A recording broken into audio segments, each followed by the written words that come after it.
up, so we're going to try and make this live broadcast positive. Yes, absolutely, man. And talk about some awesome things in nature and wildlife, and I think lions as well. Why not? Yeah, yeah, absolutely, man. I think, one of the reasons why I also just wanted to chat to you is like, I've been following your story for so long. I think literally from high school. I think it's a fascinating lifestyle. I get to spend a lot of time in the bush, and I get to see these animals from, the back of a vehicle, and now and again on foot. But it's always looking at them from a distance, in a sense. There's I understand them. I recently wrote a piece on male lions, so you understand them from an observer's point of view. But what I love about what you do, and if I can start off with that, it's just you get this sense of perspective from a pride member, if that makes sense. Like, I don't know if I interpret that correctly, but that's the way it comes across. Yeah, you get this like first person sense of what it is like to be with lions, something that no one else understands, I don't think, as good as what you do anywhere in the world. I think that's amazing. Well, firstly, I must just commend you on the article that you wrote, because I get told to read so many of these articles, but very rarely do you find an article that sums up the kind of life of a male lion so eloquently. It's a difficult life, and a lot of people don't realize that. They think he's the king of the jungle and he has it easy. All the chicks do all the hard work, and he just sits back and eats and relaxes and has, mating rights, and hopefully there's, a few children maybe listening to this, so we need to just keep it clean. But, exactly. So yes, but that is something that I've observed as well. And, before I got involved with lions, whenever I saw animals, I actually thought about them as just animals. I never actually thought about their personalities. And now when I drive past even just a herd, like this morning, I drove past a herd of kudu, and I'm looking at them, looking at their characters, and I'm looking at who's who in the zoo, because, even the lesser species, even the prey species, and down from there, they have characters. And I think that's one thing that I've, that has come across over the 2 decades plus of working with lions is no 2 lions are the same. It's as simple as that. My career kick started off with 2 brothers. They were 2 6-month-old cubs in 1998. 1998, wow. Yeah. And I had no idea. In fact, that behind me is a drawing of Napoleon. I don't know if you can see it. Yeah, I can. Yeah. So that was the first lion, Napoleon. And I didn't realize anything about the behavior and the sorry, I'm just flicking away messages as they're coming in. There's a lot of them. Yeah. So, I had no idea about that. And I also just thought a lion was a lion was a lion. And then as I went along, boy, did I learn a lesson about characters and about personalities and about the differences. And I think that's an important thing for people to understand when they go out into the bush. They need to see that, or it just makes the experience so much better if you can see that, because we tend to look down on animals. We tend to think they can't be like us. But when you start to know lions like I know lions, then you start to understand that they, in many respects, are very similar to us. I can imagine. And, that's exactly the what I wanted to bring across to chat about is exactly that. I see them from a vehicle, and I recently looked at a video on your YouTube where you have two lionesses. It's one of the most recent ones, I think, where you took them from one enclosure to another.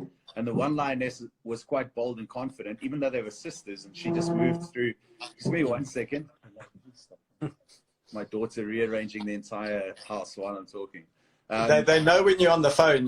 Whenever I tell my kids, listen, I'm going on a live thing now, you must go away. And invariably, halfway through the conversation, there's going to be a knock at the door. Of course, it just has to be like that. But yeah, so I watched that video. I think it's the second or third last one you posted, and the one sister, even though they've had exactly the same upbringing, they're exactly the same exposure to you, to that environment, the one was confident, she goes. The second one waited a little bit, and she was a bit more skittish.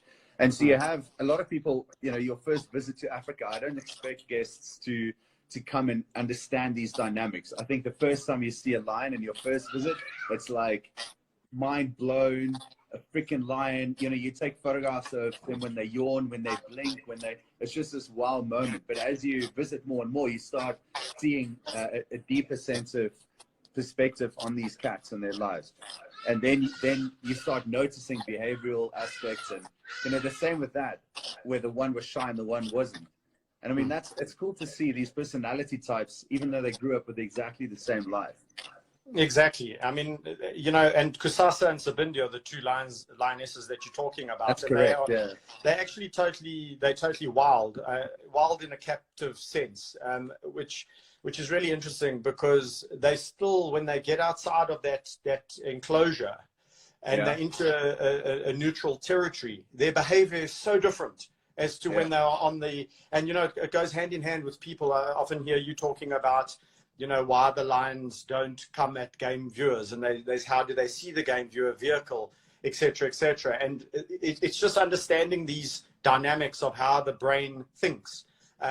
Obviously not, you know, blanketly tarring all lions with the same brush, because there are exceptions to the norm. And that's what experience will teach you, is that just when you think that you know lions, you know, 100%, and you've got them waxed, a lion will do something completely opposite. But that's like people, isn't it?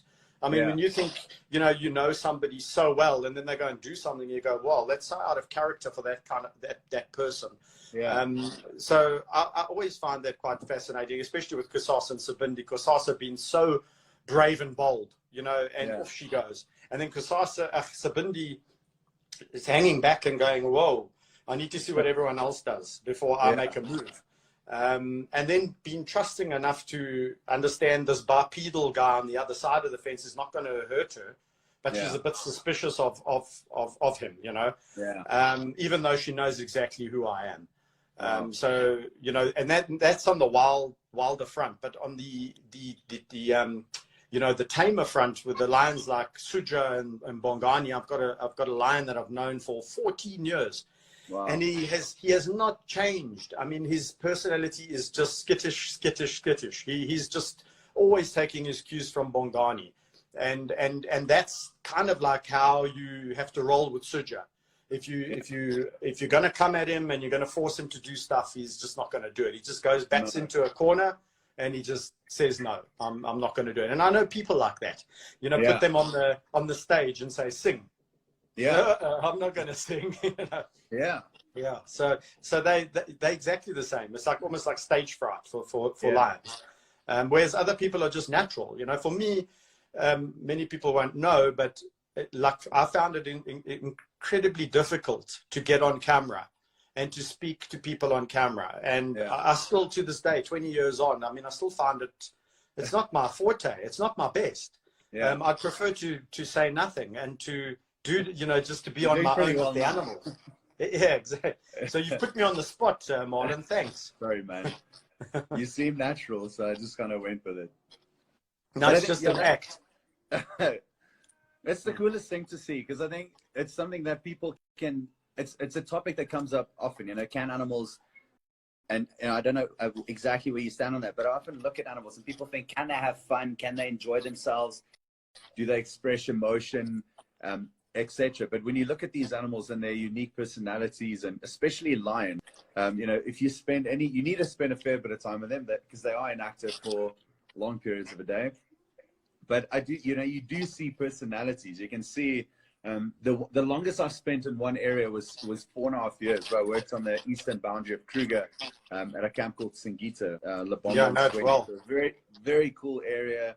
The closest I know that area. was like, and the closest place was Satara, which is like 40 kilometers away. So you have no neighbors, nothing around you. And, you know, I spent 4.5 years there. So you can follow the birth of the mating, the birth of cubs, seeing these cubs go to just about adulthood. We even saw male lions leaving the pride. And, you know, so you get to see this entire season in the pride's life and more. And you get to know the different personalities and individuals and characteristics And, you know, like you said, some are shy. And even there, through all those years, there used to be some of the lionesses where, you know, often the pride walks down the road and the pride, and you just pull off and the pride would walk right past. But there's always one lioness that just would not walk past the car. She'd get to a few meters away and then she'd stop and look around and then take an alternative route around the car and give that same, you know, her distance was like 6-7 meters. She didn't like to be closer than that. And she'd divert, even though the rest of the pride was on the road. And she just never, you know, if you moved too much or if she heard something she didn't like, she'd always be the first one to raise her head and just look at the car. And then there were some of them that were so bold that just, you know, did not care, or inquisitive. When the tires moved, there'd always be the same young male that came to investigate when you leave. And, you know, guest's always a bit nervous in the back of the car because there's a lion running behind the car, you know. And you're going, no, it's fine. I know this guy. And they're going, yeah, sure. You know this line, sure. But you do know him. Because 4 years of observing, you do know, you know, like you can predict the behavior of that lioness taking a wide berth. And to answer your question, absolutely, lions have fun. I can see it in their character. I can see like certain lions at the park are jokers. A specific lion that comes to mind is Gabby. I mean, this lioness, she's always looking to stalk you and jump on you and catch you unawares. So that's her mission in life. If she can catch you unawares in a very friendly, nice way, she'll do it. But she will, you know, plow you to the ground. And you can almost hear her giggle at once she's done it, because that is the joke. And then it's off, and then she's off, and she's on her way. And other lions, and that's her personality. Like she loves doing that. She just loves talking and messing around. Since a cub, it has not changed. Cool. She's now she's 12, 13 years of age, and she hasn't changed that personality. She's always just like, you know, people who are always the jokers. And then I have some of the lions who are always serious, you know, and they're the serious ones. And you mustn't try and joke with them, because they don't take jokes lightly, you know. Wow, that's amazing. And then you get ones that even, I mean, get this, even feel if you raise your voice at them, they withdraw and then they sulk. And a lioness that comes to mind is Meg. So Meg, who's quite a famous lioness around the world, is absolutely, you know, if you shout at Meg, she will not forgive you for a long time to come. She'll just sulk until she's kind of gotten over that, and then it's like normal. You know, people that behavioral change, like you can absolutely. It's like she will sulk. Her ears will go back. She won't look at you. She'll cower down, and then, you know, like a kid snapping out of his mood, then suddenly she will go, okay, everything's okay, I'm back to normal, and then she'll do whatever, you know, we busy doing. Yeah. So that is amazing, man. But so these are the things that people don't see about lions, because they never ever want to see lions like that. People want to see lions as these mental, crazy, ferocious beasts that just want to, you know, kill and eat everything in their path. And it's not really the way they operate, as you well know. Yeah. And the fact that they go and eat meat obviously is the way they've evolved. I mean, they are apex predators, you know, but, you know, I don't think we see the side to the stresses that they go through when they have to go and find food. Imagine on a daily basis having to, now you don't know where your next meal. You know, it's not just, you don't just go down to the nearest shop and pick out your rump or your ribeye steak and put it in your trolley. No. You know, and the success rate is not high. I mean, it's 1 in 5, 1 in 6 results in a kill. So they spend a lot of energy having to go and make their, you know, to try and provide, and that's not a guarantee. So it's really just interesting if you just don't. What I find always is that we've kind of been brainwashed, because that's all they can really capture. It's very hard to get into the intimate side of a lion's life as a documentary filmmaker. So what do we show? We show these sides that we know we can capture of the lion's life. And I'm going, oh, that's not really how I know and see lions. I see very different sides of them behind the scenes, the fun, carefree, happy-go-lucky kind of, life that they lead. So, yeah. And that's the cool thing, because you get to be like a fly on the wall, in a sense. Like, you get to see them, no holds barred, just every single day you get to be that fly on the wall. So you get to see behavior and parts of them, or sides to them, that, like, people like myself who spend a huge amount of time with lions just never get to see and experience. Yeah. And one thing, I think that's amazing. And one thing that'll probably, people will find quite interesting is that, their grumpiness and their moods, just like us. Some days I wake up in a bad mood for whatever reason, and I go to the park, and the lions pick it up, and they give me this wide berth, and they like, I'm being dead serious, and they're nervous as to what is Kevin going to do, because they pick up that I'm in a very aggressive or abrupt kind of mood. And the same goes for them. Some days I'll go and visit a certain group, and I'll see within the group that one individual's in a bit of a grumpy mood. And so you give him a wide berth, and all the rest of the pride's doing the same. If you run up to him and try and give him a hug, he's going to probably lash out and bite you, or at least give you a smack. And this You've got to be so sensitive to that. You have to be sensitive to that. But I mean, take this, Marlon. I mean, imagine if people could be in tune with how other people are feeling. So imagine if you went up to a person and you assessed the situation, especially people you know. I often say to people, imagine somebody who you know. Imagine I rock up at your house today, and I just barge into your front door, and I give your wife a big hug, and I pat you on the back, and you're going to go like, "Whoa, dude, what are you doing? I mean, I know you, but I don't know you that well." And exactly. And so I always say to people, it's like if we do approach other animals, for example, like a dog, we come at it from this superior kind of motive, instead of being more submissive and more respectful and saying to the dog, hey, buddy, here I am. Let me present myself with the back of my hand. Let me go down to your level. I mean, I was always told that when I started working with lions, I should never go down to their level, because then I'm making myself a target. And I was like the complete opposite. You should be going down to their level, because then you're showing them the same respect. And why a lot of the lions want to bring you down to their level is because you're towering above them. They don't operate at look, I'm not the tallest guy, so 5'7" is still tall to a lion that's walking around on its all fours. But when he stands on his hind legs, he's over 7 foot tall. So I think it's about the respect. And I think people could take a leaf out of a lion's book by just showing that kind of behavioral respect. And we're talking about the social distancing. I think it's something that we should have in us, period. We should respect people's safe zone, the area of comfort. My area of comfort is literally an arm's length in circumference around me. I don't like people standing behind me, breathing down my neck. And I certainly don't like people. I'm going to give you the biggest hug. That I don't mind. That I don't mind. But yeah.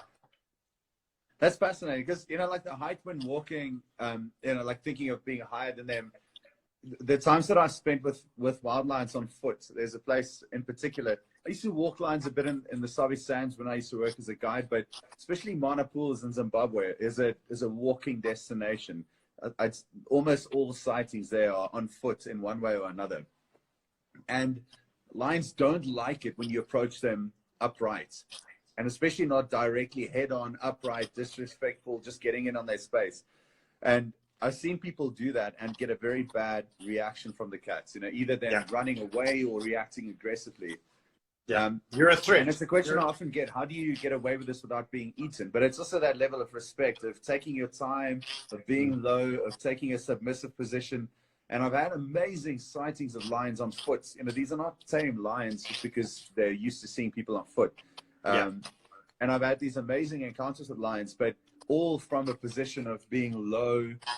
Just because I'm low doesn't mean they run at me because now I'm an easy meal or anything like that. But I think it puts them at ease as well, and it lets them know that you are not rushing in on them. They can see what your intentions are, and yeah, so it's fascinating to see that and to hear that from your perspective as well. You see, it goes counter to what our primal instincts tell us, because our primal instincts always say, you know, and this is from our ancestors who were on the menu many years back, was turn tail and run. You know, so every bone in your body is saying, are you dilly? Don't approach a lion like that, mate. Especially now if you're going down and you're kind of getting to their level. But I think from my perspective, one of the most important things that people seem to miss in wildlife is patience. And I think patience is the key. I see it so many times wherever I go, in parks, in safari, on the back of game viewers with, you know, these elite kind of lodges, Kruger Park, if I'm in a self-drive, Kruger Park, at our park, wherever, is this impatience. We want to go around. We want the bush to behave to our schedule. And this is, in fact, what this COVID-19 is helping us all do, is be patient and reflect and calm down people, you know, because we go to the Kruger and we've got all these places, and what do we want to do? We want to tick the boxes. We want to go from one sighting to the next. Instead, on one game drive, I'd be quite happy to just go to a sighting and stay there and just be that fly on the wall and just watch these animals. You'd come back from that game drive so much more enriched than driving around like through a shopping center. You're going from shop to shop, just, you know, going in and browsing, and then off you go, you know. Don't get me wrong. I understand the audience that you guys have to cater for. And I mean, your job is extremely difficult because you're catering for different personalities. And some people will buy into that. I mean, photography, you have to be patient. I mean, come on. You can't just sit there and expect to get beautiful pictures like you guys get by just flying out there. Correct. And then moving on to the next sighting. Hey. So it all makes sense when you discuss it, but when you're out there in the bush, people are so impatient. And I think that's, from our side, one of the big things that we try and not change within our industry, but you'd find there's a lot of people in our industry that are great wildlife photographers that turn themselves into photographic guides. So they take great photographs, they build up a following and an audience.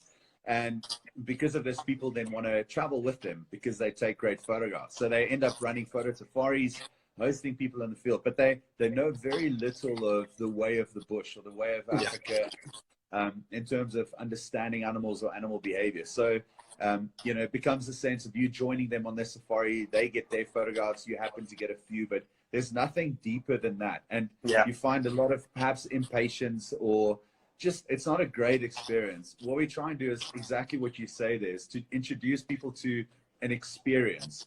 You know, for example, if you've had a couple of great game drives and you had a few great lion sightings, maybe one afternoon we'll jump off the car, sit in a sandy riverbed and watch the sunset and have a few drinks, not focus on just the pure photographic element, or, you know, and it's taking that understanding of nature a little bit deeper, interpreting animal behavior. That, you know, it's not just a sighting where you're waiting for a lion to do something, but you can go a little bit deeper in it and talk about the different characteristics and the pride and look at what that one's doing. And you know, I think it's great to take it further and exploit that instead of just the chase the final prize, which is not always ideal. You leave with a few great photographs, but you have no memory of actually the experience, past the viewfinder. The experience, and you know, it's about stopping to smell the roses, so to speak. I used to be like that. I mean, one thing I must just tell you, I mean, I've evolved a lot over my 46 years. I'm almost 46. So look young, man. Thanks, man. So, you know, look, when I was younger, I was very impatient, and one thing animals have taught me is patience. So lions have been good teachers to me. You know, hyenas are especially great at teaching you that. So, you know, I'm very thankful for my relationships, because they've actually helped me improve as a human. Yeah. So yeah, I wish if anything, people can just when they get immersed in nature, just appreciate everything. Because sometimes when I go out into the farm and I see nothing, I'm just as happy as when I've come into the farm and I've seen everything. And so I think it's that appreciation of just everything, like just the smell of the dirt, this after the rain, or even, I mean, it's things that we're longing for now in this isolation, and maybe maybe we'll appreciate this more when this lockdown is finally over. So maybe, I know in many respects this is a very difficult time for everyone around the world, and it is, and it's going to have long-lasting impacts and effects going forward. I mean, for your industry, for the tourism industry, my heart goes out for animals in these sanctuaries that are literally living hand to mouth. Because when times get tough, what do people do? They maybe don't want to donate as much anymore, or they need to look after themselves, So there's going to be a lot of fallout from this. But hopefully, once this is all over, we can go forward appreciating what we have. It's a human thing. I always say it's human nature. We only appreciate what we had when we don't have it. It's a weird thing, that. I don't know. Yeah, I agree with you all the way, man. Like when something's taken away, you realize how much you actually miss it. Exactly. And, I think it's like planet Earth. It's come to a complete standstill. And I mean, the effects of it will be. I think we'll only see the effects of it once this is over, and in the coming months and years. I think even the effects on natural environments and habitats, where all of a sudden there's no, not 30 game viewers driving around, or all of a sudden a leopard's like, geez, I don't have a game viewer looking at me every afternoon. Small things like that we.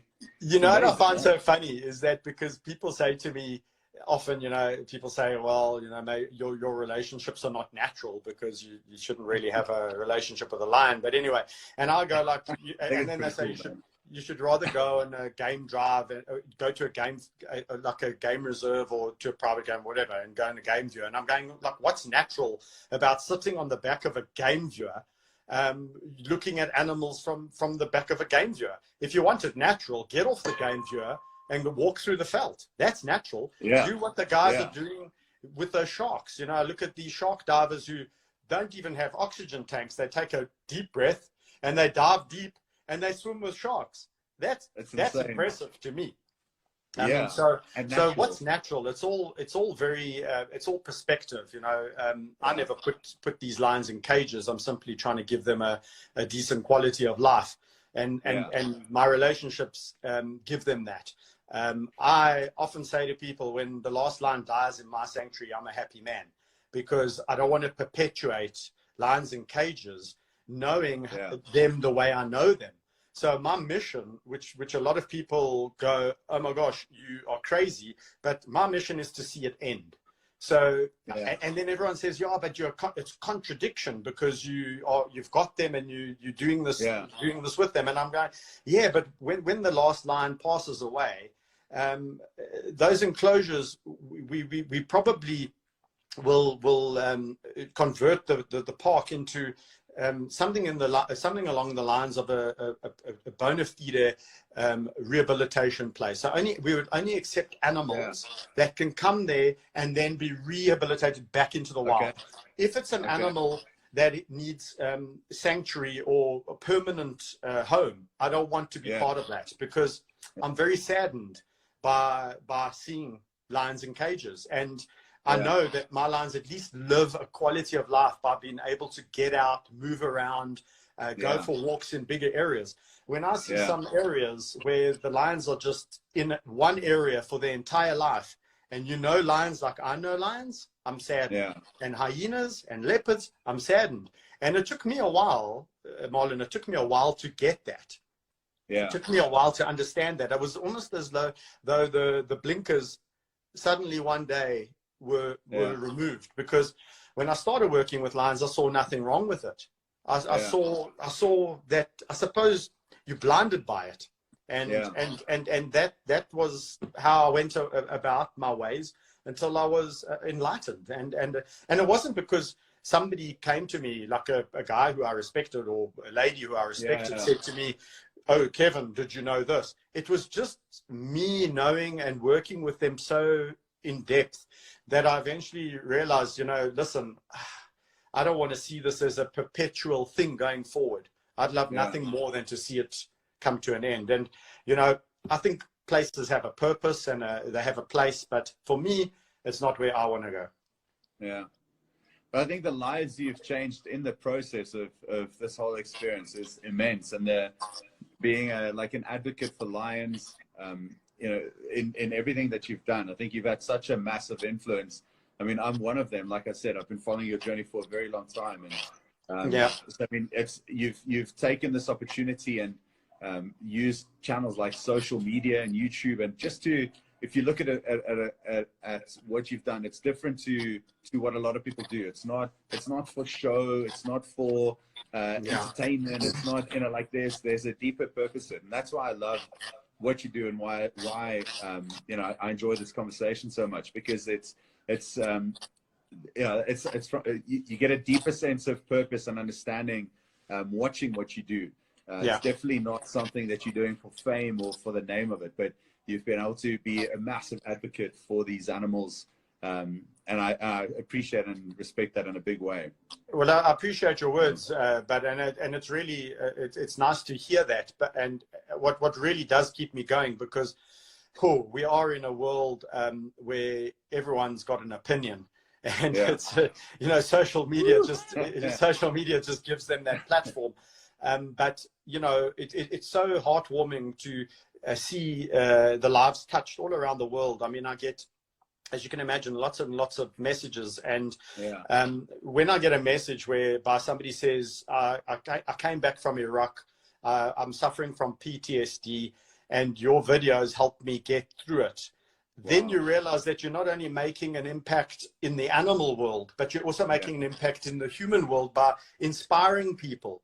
And I mean, I got a message yesterday about somebody who said they're just a social misfit, and they are scared about going out into the public, and that the videos that they watch of me with the lions gives them a feeling of being out there and being social. So it's these kind of messages that, and look, I mean, the ones that really touch my heart are the ones that come from kids. And I often say, if kids get what I'm doing, then I'm sorry, then the 30, 40, 50-year-olds need to, they need to wake up a bit and understand the difference between what I'm trying to do with my relationships versus the guy next door who is doing it for whatever reasons. I don't know. I don't tend to comment on these things because what's the point? It's just my opinion anyway, so I just prefer to walk a path and try and keep to that path and try not to be, pushed off course too much, because the wind is going to blow you off course, and just be realistic. We have to be realistic. Idealism is a perfect science until it affects you. So idealistically, Marlon, I'd like to see a world that we knew back in the 1700s. Imagine Africa in the 1700s. I think of it so often. You do. I do too. But that's a bygone era, so we need to get with the program, and we need to say, let's be realistic about what we can hope to achieve or keep, going forward, with populations exploding and people really, pushing into these wildlife habitats. Some would argue that the best that we can hope for is putting up fences around these parks, keeping people from the animals from the people. Some people say that, gone are the days of the East African Serengeti Masai Mara, because just this conflict and this fight for resources is just too extreme, and the lions will always be on the bad receiving end. I mean, we support a project in just on the outskirts of Etosha, and these are these lions that are trying to move their way through these areas that are sometimes protected but unfenced, and other times not. And invariably, we are always getting the bad news when the herdsmen are having to push further and further into the wilderness to graze their cattle. Yeah. And they're coming into conflict more and more and more with wildlife. And ultimately, at the end of the day, it's always the wildlife that suffers. So this idealistic approach to conservation, I don't know. I get sad when I read, or you can't respond to all these people because you won't have enough time to do what you need to do in a day. So I think what you need to do is what we're doing here. Have a good conversation, make it positive. It's not doom and gloom, guys. We do still have hope. I still have hope. I wouldn't get up in the morning if I didn't have hope. And I know guys like I followed you for a while now too. I don't know how I came across you, but fate. I don't know. I think you kind of come across people who align to your way of thinking. I don't know. And I started looking at your work and what you do and how you're making these trips different. It's not you very much making the people appreciate being in the moment and about what they're capturing. And I see that so often, with your posts about the elephants coming up. And I mean, it's incredible. I'm jealous that I'm not there. And I'd love to join you on one of these expeditions. We'll make a plan. Yeah, we must. But, you are doing your job in creating a passion for instilling a passion in people out there to want to come and appreciate the bush. So you're also doing your part. Yeah. I think that's the ask, how do I make a difference? And, I think the first thing we think about is how do I make a difference is you think too big in a sense. You think about, you think too big of a scale. And the problem is if you think of it being too big, you'll never attain that. And you'll never take a step towards doing it because you think, how can I make a difference as an individual? But we all have to start somewhere. And whereas within our respective fields, we've progressed further than other people. Every person watching this and listening right now can make a difference. If you take this story and share it, if you take a picture and share it, if you next time you're on safari, just put a positive message out on the lions or talk to a friend or donate to a foundation, whatever it is, you're making a difference. If you think of the threat facing lions, the threat facing rhinos, each one of us have influence. If I can speak to one person and give them a positive spin on what's happening, I've influenced that one person. So whether you influence 1 million people a day or whether you influence one person, you're still making a difference. If 1 million people can influence one person, that's 2 million people that are now aware of the problem. So and I think there's definitely something to be done. But you touched on something as well. It's also the way we go about it, because so often conservationists and animal welfareists or activists can come across as being very dismissive and very judgmental, and people turn off to that. And I realized that early on in my career, that when you get up on your preacher's pulpit and you start telling people this is how it should be done because I say so, people turn off. The moment you start including people and saying, listen, we're all part of the problem, let's all be part of the solution, and you start making videos informative, educational, but importantly, entertaining. I think people are not going to come back to your channel unless you're entertaining. You need to have characters, and people they relate to characters. I mean, that's what drives stories. So, introduce them to the characters, let them follow the characters. I often get people saying, oh, Bobcat's my favorite, or Vayetsi's my favorite, or, or Gina and the hyenas, or whatever. There's a saying by a Senegalese forester, and I'm sure you've heard it, Baba Diem. I mean, it goes a little bit like this. At the end of the day, we're only going to conserve what we love what we know, and know what we are taught. So, how do we get people to love what we love? Or, you are passionate, you love photography. And so hence your passion bubbles over, and you make you bring people to photography, and you educate them about photography, and then they get just as passionate. My job is, and I said to somebody the other day, funny enough, it could have been 2 elephants that I met back in 1998. And I would now be talking to you about maybe some elephants and elephant conservation. It just so happened to be lions. And that's how, what you touched on, it's baby steps. I had no idea that 2 decades later, you know, I would be sitting where I am talking to you, talking about these issues and these things. I mean, I had a choice back in 1998. I could have just walked away. I could have just said thanks, but no thanks, and carried on with my career path at that point in time. But I've always been inquisitive, and animals have always driven my passion since a young boy. So I think it is inherently in you. But if you can bring people to love the animals and with the same passion that you do, I think then we're going to have hope. But you can't have love for something that you're not introduced to. You know, you need to understand them and be introduced to it in a positive way. So positivity, this hate on the internet's got to stop. This hate on social media, it has to stop. I mean, we use the hashtag create, don't hate, because it's very easy to be hateful. It's hard to be nice. Be nice to people. Don't be hateful. Yeah. Especially on social, you know, like to be dismissive of another person or something that they're doing without having any information or anything on hand.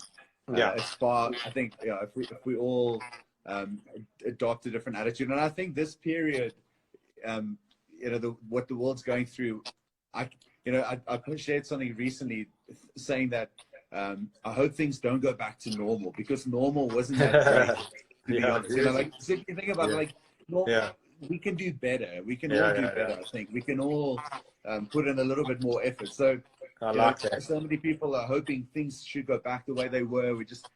But maybe this can inspire us to live a better life, to be more engaged, and to be more connected, more sensitive. More, I call it a consciousness. And if we could become more conscious about our existence, that's a step in the right direction. The first step is consciousness. Once you become conscious of something, like for example, I use too much water. Now I become conscious of using too much water. Now it haunts you. It starts to niggle you, and you start to be more conscious about what you do and how you use water. So if we can just, you know, get somebody was asking on the questions, I caught my eye, are we going to be taking questions? And I think perhaps we should start to take a few questions, unless there's something you want to chat about further. Maybe we can take a few questions and then chat further. I'm so happy to do that. I'll tell you what, if you see a question or two, have a look. If you guys have any questions, please leave them. I'll tell you a quick story about, you're talking about a grumpy lion, man. I'll tell the story, and I've got something going called Marlin Safari Stories, and I'll tell this one on there. But man, the grumpiest lion I ever came across was in a place called Chitaki Springs in Manapool. So you get Manapool, it's quite a big park, and then the deep south of Mana, there's a place called Chitaki. Kev, I promise you. So this pride, actually, somebody got killed by this pride in probably, I think it was 2014, somewhere around there. But they just kept the lions there. They didn't take any action. And so now you go and visit in this place called Chitaki, and there was this one lioness. Looked like she had mascara under her, like these black eyes. War paint. And she used to walk around. You saw during the day. Now Chitaki, there's only 3 tents. You're in the middle of nowhere. There's an underground water source that comes up, bubbles over, runs over a sandy riverbed for a kilometer and then dips away again. And that's the water for like 20 kilometers around it. And everything would come and drink there. And this lion would see you during the daytime. The whole pride was kind of eerie, but she would skulk around. She had these high shoulder blades. And she would just look at you. And her look was like, I'm just waiting for it to get dark and I'll come to it again. And you just know. And I'll never forget that lioness. I went 3 years in a row, and every year I saw that lioness. And she would come into camp at night, the camp around the tents. And just seeing her at night was the eeriest thing. But her personality was just, the rest of the pride would just be lying around, but then she would just like skulk. She hardly like walk normally. And she would just send these shivers down the spine. And it's just this lioness that I would never, ever forget. But it's amazing how, you can just immediately, if I see other people, say again? It's amazing how you just know that individual has that look that says to every bone in your primal body, be very wary of that lion. Yeah. That's incredible. It goes straight through you. She looks right through you, man. It's awesome. Have you seen a question that you want to have a look at? So there's been a few. So one of the questions was how are we coping at the park with COVID-19? And obviously, you know, it's a good question. Fortunately, we have been fortunate enough to be in a situation where our income streams to support the park come from all different you know, areas, so it's not just one. So we can't at the moment, we're not open to any tourism, we certainly don't have any volunteers, so the walking around the park is quite eerie because it's just me and the animals. In some respects I like it because it's back to what I actually enjoy doing, is just me and the animals. But I've realized over the years that it's not about me, you know. So it's much more than that, and we have to allow people into our lives to obviously educate further, etc.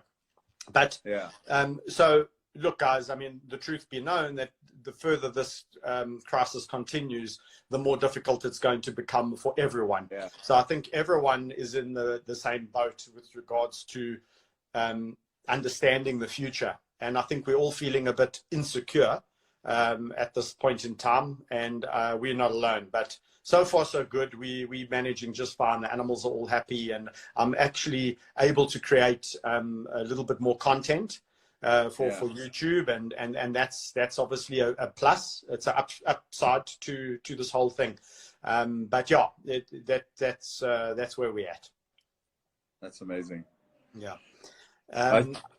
There was another question, and I know it's just something we discussed yesterday or the day before, the Tiger King. Yes, I was about to ask the same thing. I saw it come up. Yeah, it's come up a topic at the moment. It's come up a few times, and it certainly is a hot topic. I am going to be doing a post about my thoughts on it, so look out for that. Yeah, I may even do a video. I think the problem with jumping on the bandwagon and having a huge opinion about something you've seen is, again, I don't know all the pieces to the puzzle. I mean, I've merely seen something that has been created in a certain way over a 7-part series. One thing I will say, though, is that I've always known about the problem with big cat ownership in the US. We think we have a problem here in South Africa. Boy, oh boy, they have got a major problem there in the US. And my fear is that most of these animals, the welfare issues are a big issue. And it's sad to see that a lot of these animals are kept in such conditions. I know what it takes, Marlon, to look after 24 lions properly. And I know my 24 lions by name. I know them by personality. I know them by every inch of their body.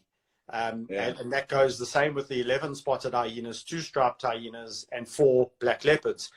But when you tell me that somebody has 280 tigers, I'm thinking to myself, how on earth can you look after them properly? It's just, I know what it takes to look after 24, and the amount of veterinary care. And as they get older, they require so much more attention. It's easy when they're younger. You know, as they get older and they start, you know, I say my park is a park of geriatrics because most of the lions are way over 10 years of age. And as people out there will know or not know, that a lion will live to about 20 years of age in captivity, maybe 21, 22, you know, that's a good innings. Some of them pass away at about 17, 18. They start to, you know, get age-related illnesses, specifically with kidneys and other such ailments. But yeah, I don't know what your take is, but I was stupefied. No, I mean, I'm not in much of, I don't know that industry that well as well as what you do, but I just finished watching the series a couple of days ago, and it's I mean, I think that the first wrong step was just that people, from what I could see from the outside looking in, just the people in charge and managing, you know, they weren't normal people. And I think the biggest thing was the intentions were wrong. I think Yeah. the intentions was, or maybe it started out right, but it changed over time. And it became a thing about fame and a Ego. just yeah, and just using the animals using the animals pretty much, and Yeah. which is like that's the worst thing you can do. And Yeah. I think the US, the fact that the numbers speak for themselves, the number of captive big cats, and it's just a messy situation. Well, I mean, what I found quite fascinating, I found it a very fascinating documentary, by the way, but or docu-series. But one thing that I did feel is that, you know, the cats could have been exotic cars for all, you know, they were just window dressing to these characters in this almost this drama that was unfolding, you know. They were just window, what do you call it, stage extras or stage set dressing, in this movie, you know. And that's the sad part, is because when I actually think about what we've talked about, each individual animal having a personality and a character, and then them just being lumped into this cage, and none of their needs are actually cared for, is sad. And those are just a few examples of many such places, I think, that are out there. Don't get me wrong, I'm sure there's quite a few that are doing good jobs. I think maybe, hopefully from this series will come an awareness and maybe a change. If change comes from something like this, then that's really, really good. So we can only hope. No, go ahead. No, I just saw a question about what's my take on why, you know, on breeding, you know, do I breed and what and maybe that's a good That's Tom. It's a good question. You know, why don't I breed lions? I don't breed lions because simply there's no purpose to breed lions in captivity. They don't go back to the wild. There's zero value there. I don't want to perpetuate this industry, if I can call it that, and therefore I don't breed for that reason. If we want to populate areas with lions, we can populate them with wild lions. So what we really needing to do is to restore habitats and protect those habitats and make sure those habitats are healthy. Then we can take wild lions from wild areas and populate those areas with those lions. So this whole notion of that a place is breeding lions to introduce them into an ecosystem, it's pie in the sky. It's not happening. It doesn't happen. And I don't know of any place that it has happened. Is there a need to, you know, think about breeding lions maybe in the future? Well, I'm saying that at this point in time, maybe 10 years from now, I'll eat my words and I'll say, yes, we are needing to breed lions, but I still wouldn't breed them in the way that people would like us to breed, because half of the lions, in fact, not half, all of the lions that live at my place are, we don't know the genetic history. We don't know if these lions have come from Europe circuses, eventually brought back into South Africa, and then we're breeding those and populating the wilderness with these cats. There's no genetic integrity. We haven't even begun to understand that fully. So at this point in time, as I speak, I say there's no real need to breed, period. I agree with you, man. Like, I think places often hide behind an excuse of, you know, releasing back into the wild, or populating wild populations, or saving an endangered animal, because it seldom has that effect, or it really seldom has, you know. And as a breeder, you won't be able to take a lion from your breeding facility and release it into the Okavango Delta, or into Mana Pools, or into the Serengeti, because they're not going to accept that lion in there. And it's an important thing, and I think it's often misunderstood. People would like this world where we can breed lions and look after him and reintroduce them and make them wild again. And but that's not, you know, but it's not the real world, you know, and it won't happen like that, unfortunately, you know. So, or fortunately, shall I say? Yeah, look, I mean, a lot of people are saying, well, you know, these places they breed them, and there's an educational value, and then they keep the lions that they breed. And I'm like saying, well, that's not possible, truthfully, because we know.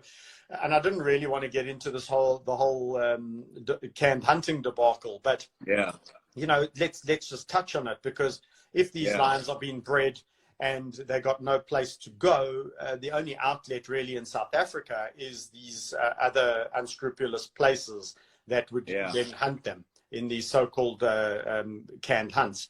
You know, and then the places that say, no, we don't breed our lions will never go to canned hunting facilities, we keep all of our lions that we breed. I say to that statement, it makes no mathematical or business sense. Most of these places are open because they're businesses. Their bottom line is to make money. They're not charities, you know. So how are you going to be running this business where you're perpetually getting more and more lions that are going to be costing more and more and more? Eventually, the bottom's going to fall out. You can't just keep on building more and more enclosures. So where does it end? And so that's my point, it's disingenuous to believe that these places are going to keep all the lions that they breed. So there's got to be an outlet somewhere eventually. And in this country, it's not released into the wild. We know that. And the complexities of releasing lions is so much more than, as you've just mentioned. You can't just take an individual and release him and say, go free, Simba, good luck. It's not, you know, the complexities of introducing even wild lions into areas where there are other lions is extremely complicated. Fast, and you know, the reality is, and this is another thing people don't always want to hear, but you know, just in my experience, lions, it's not like a wanted animal. A guy who has a private game reserve, he doesn't want 2 or 3 lion primes on his property, because you know, like every property has a carrying capacity. You can't have an excessive number of lions. And lions, you know, if they're comfortable, they breed well, you get cubs, and you know, then that place has a problem and they have excess lions. So it's just, you know, there's no real point, you know, these places where they'll say, no, my lions are going into areas where you guys need a bit of cheering up. So we're going to try and make this live broadcast positive. Yes, absolutely, man. And talk about some awesome. You guys need a bit of cheering up. So